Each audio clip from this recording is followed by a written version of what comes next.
j'espère que vous allez bien. Je suis très contente d'être ici. On est là pour la seconde vidéo de la chaîne, j'y crois pas. Aujourd'hui, il n'y aura pas trop une intro qui fait 100 ans ou 200 ans, une décennie. Non, non, non, on va passer vite au vif du sujet.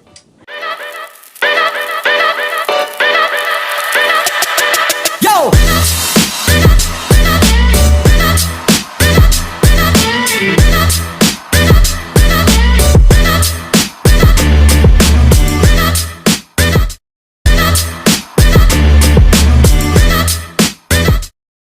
Je vais vous parler de ONF. ONF, c'est un groupe qui a débuté en 2017 sous le label Woolip Entertainment.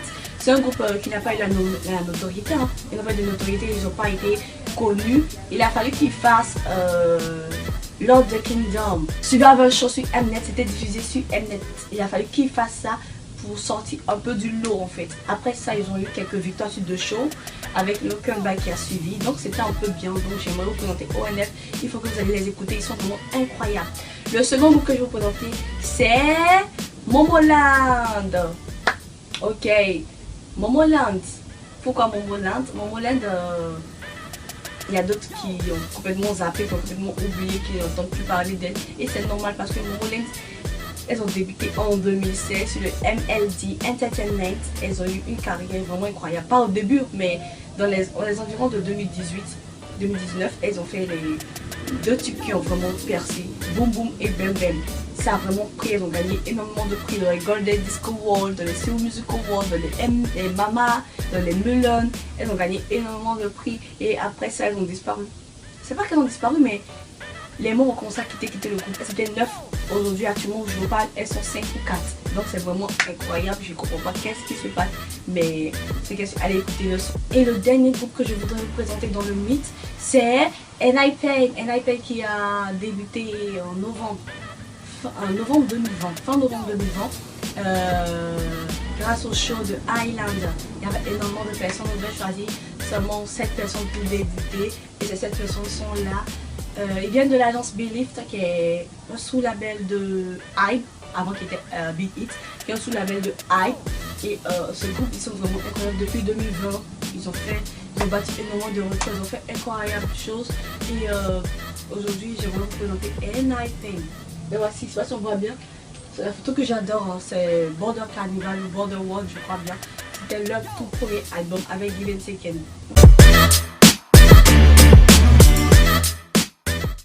Ok, et c'est les news K-pop et je suis vraiment heureuse de vous annoncer ceci.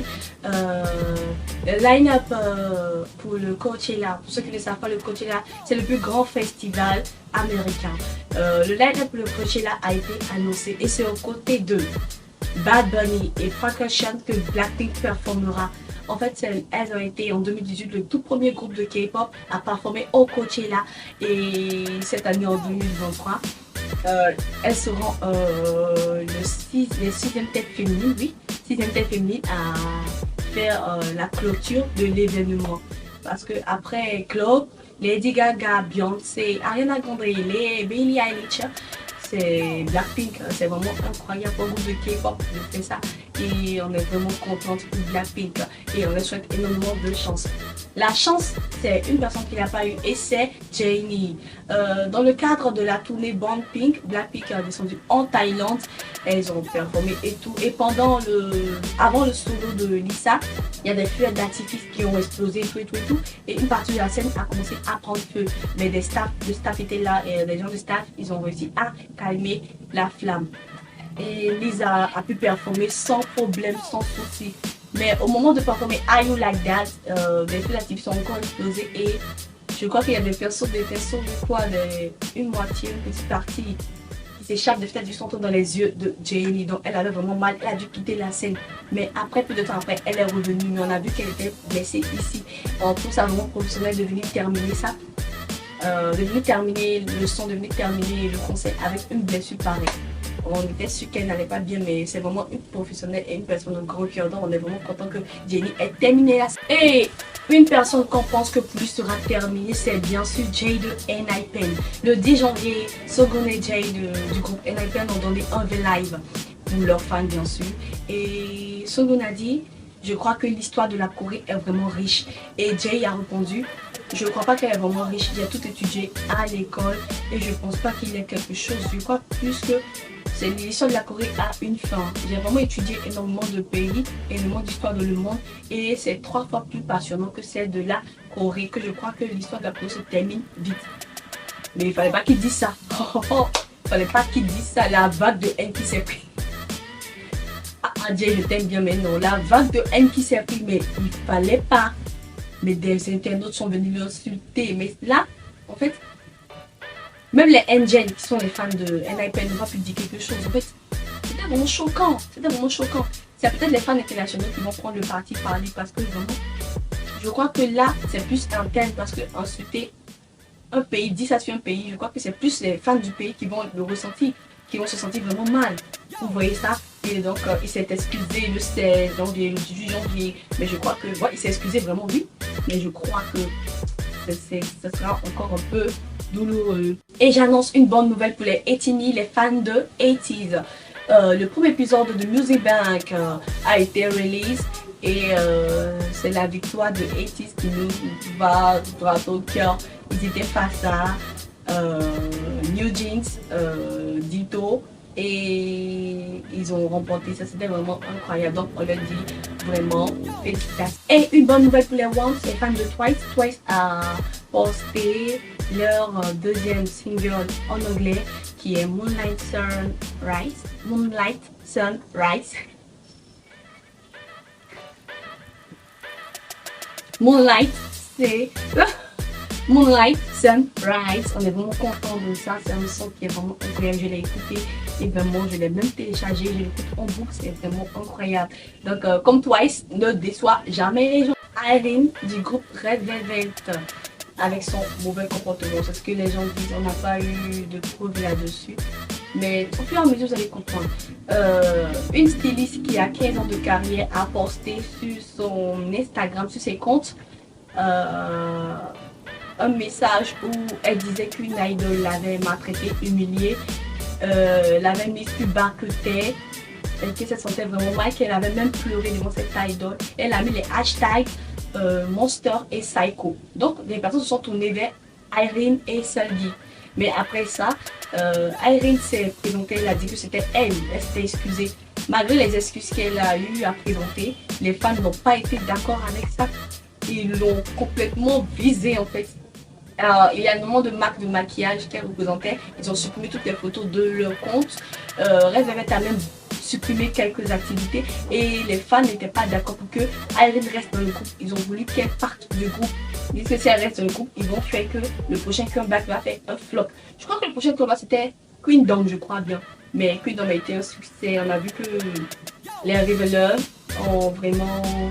Les Revelers qui sont les fans de Red Velvet ont vraiment fait le plus possible pour que le son ne soit pas un flop. Donc voilà. Et là, je vais vous parler du plus gros harcèlement qu'il y a eu à voir dans le monde de la K-pop. Il s'agit de Jimin et de Mina du groupe AOA.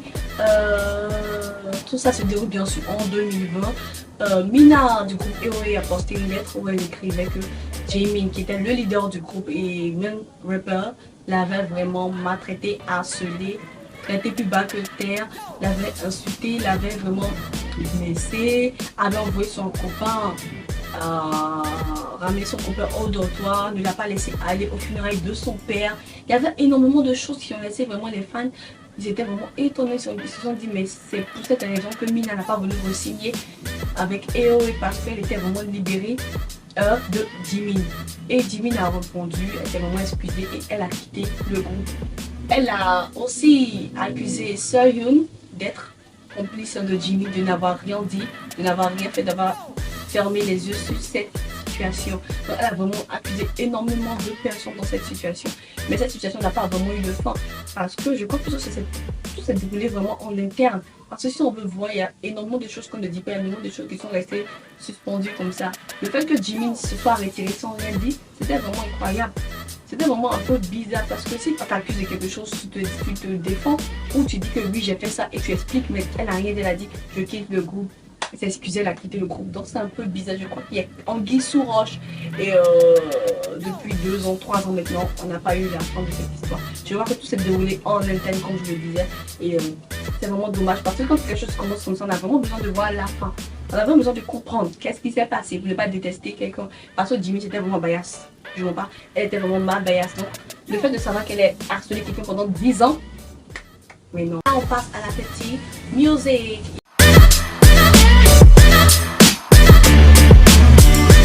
Qui sont pas trop célèbres, qui n'ont pas été célèbres, mais qui ont vraiment été incroyables. Les MV étaient incroyables. Comment je vais vous présenter ça maintenant? Je commence par une première musique qui est Valkyrie de Warners. Valkyrie, mais cette musique est incroyable. Je sais pas ce que j'ai dit.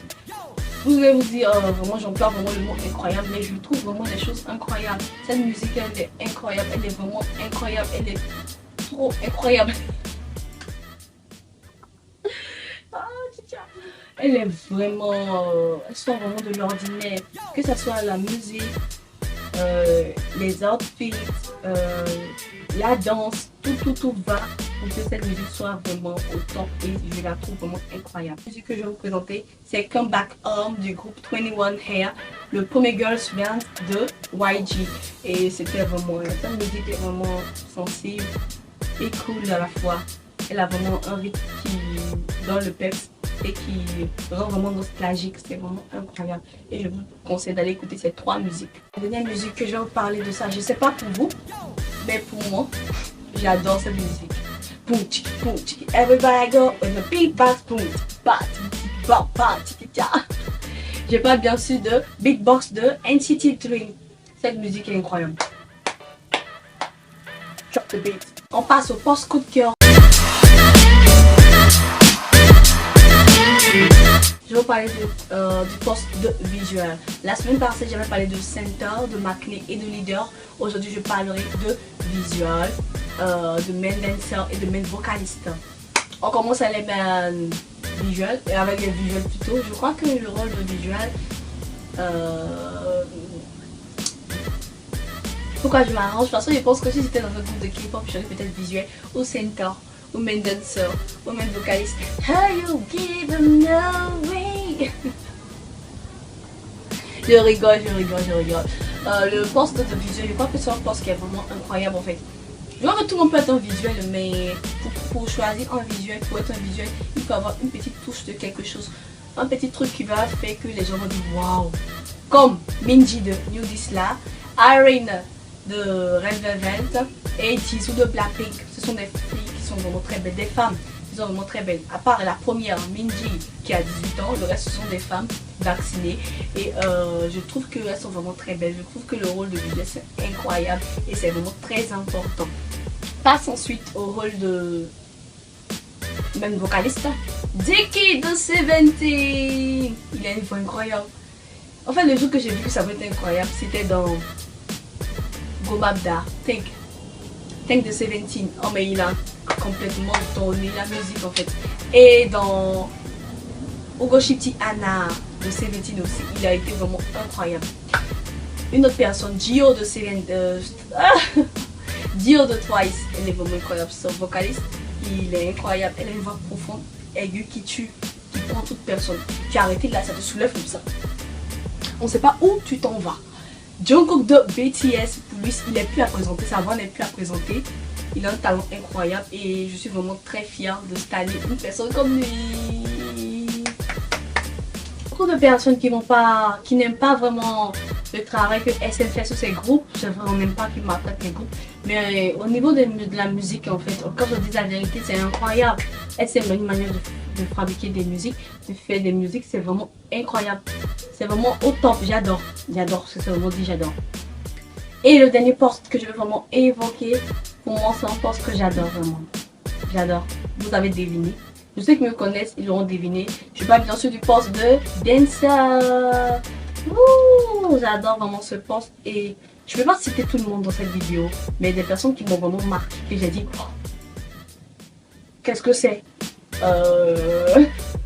Tian Kyungo du groupe 2-1 C'est un groupe qui a débuté en 2020, petit groupe, mais il y a vraiment des postes incroyables. Ils sont vraiment incroyables ce groupe, hein. C'est un temps que je vois.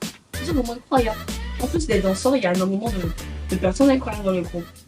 Après, NCT Ilichi Yuta, il est vraiment bon danseur. Vous dites ça, il est vraiment bon danseur. Et un groupe qui a 10 bandes, CLC, leur leader et main dancer s'appelait Sungyo. Sungyo, c'est qu'est-ce que je sais pas si je trouve le nom, je vais l'écrire en bas. Elle s'appelle Sungyo, elle était vraiment incroyable en danse. Et c'est de ces personnes dont je vais vous parler aujourd'hui, sont vraiment incroyables. Vraiment, je me dis que quand vous stannez un groupe ou quand vous écoutez la K-pop, n'écoutez pas seulement les musiques, ne regardez pas seulement les vidéos, prêtez attention aux posts parce qu'ils sont vraiment très importants, mine de rien. Ce que je dis en fait. Cette vidéo touche à sa fin. J'ai été vraiment très contente de faire cette vidéo aujourd'hui. Si vous avez remarqué aujourd'hui, j'ai été vraiment brève. J'ai parlé, j'ai dit vraiment des choses qu'il fallait dire. Je ne suis pas attardée sur les sujets comme la première vidéo, j'ai fait 100 ans dessus. Non, j'ai dit ce qu'il y avait à dire. Je ne veux pas que ça soit trop long pour que ça vous ennuie en fait. Je ne voulais pas que ça vous ennuie, je voulais que vous soyez vraiment content de regarder cette vidéo. Et comme je vous dis toujours, ne pas oublier ça, la citation d'aujourd'hui. Je la mets, ok. My heart is glowing, can't sleep at night.